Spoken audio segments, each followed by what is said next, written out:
Hello everyone, and welcome to another manga video. Today we're going to talk about, well, let's just start off again.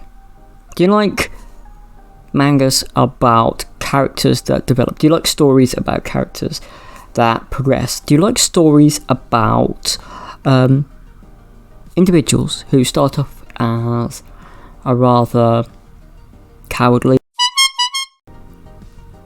unfortunate individual who's bullied by his classmates and eventually becomes better through hard work and training? Now, I'm not going to say that this person doesn't have help from a supernatural source, because they do, but even with that, they push themselves, they train themselves, they become more than simply someone with a magic power or someone with a special skill.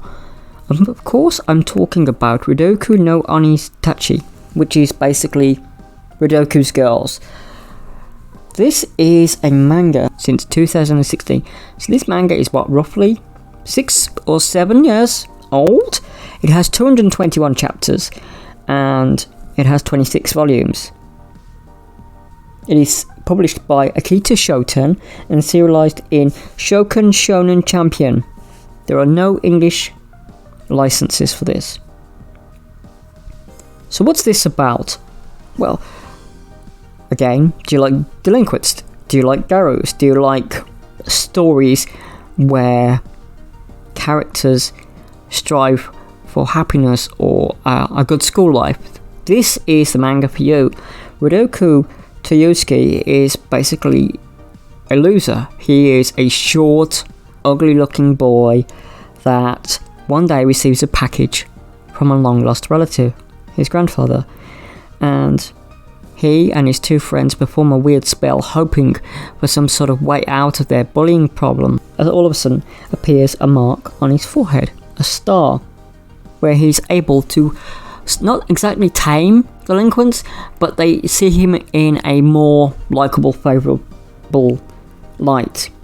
He, of course, meets the rather dangerous and deadly Rahana Himawari, who is the central girl lead. There are many other girls in this manga because it's called Rokudou's Girls basically, and it's a bit of a horror manga, but it's a lot beyond that as well.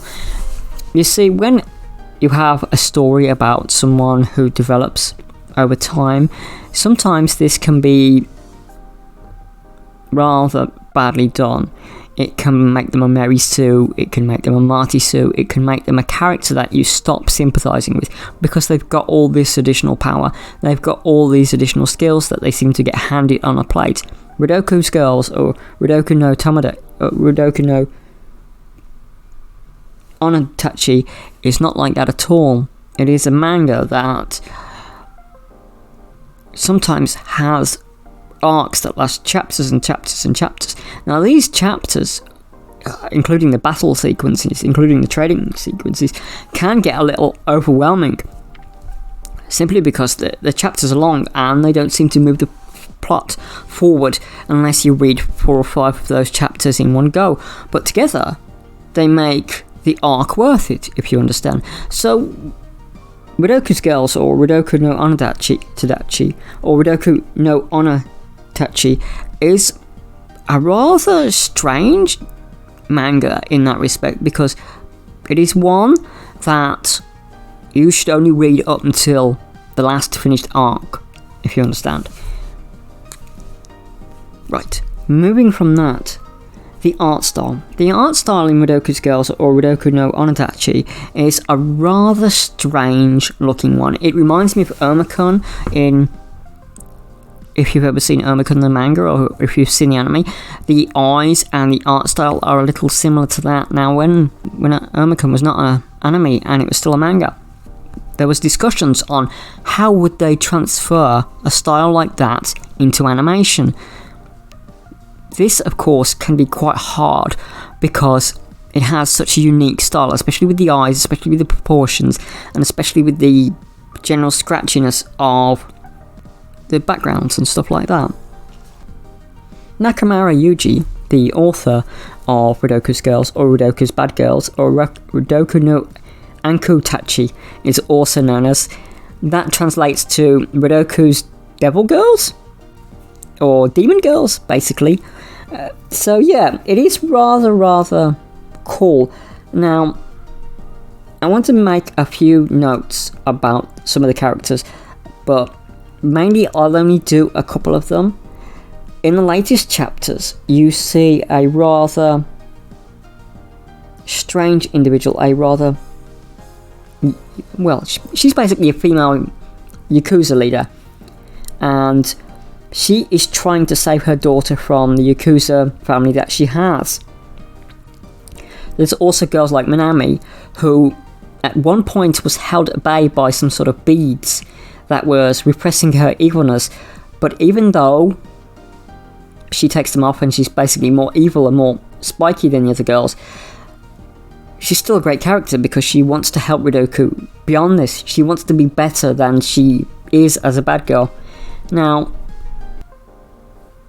Sakura Sachio, who is the mother that I was talking about, the mother figure of the Yakuza family, is currently fighting Hamari in the latest chapters. Now, yeah, there's some spoilers, but it is such a wonderful thing to see adult characters done well. It's such a wonderful thing to see young characters done in a way that doesn't insult them and puts them on par with an adult character, if you understand.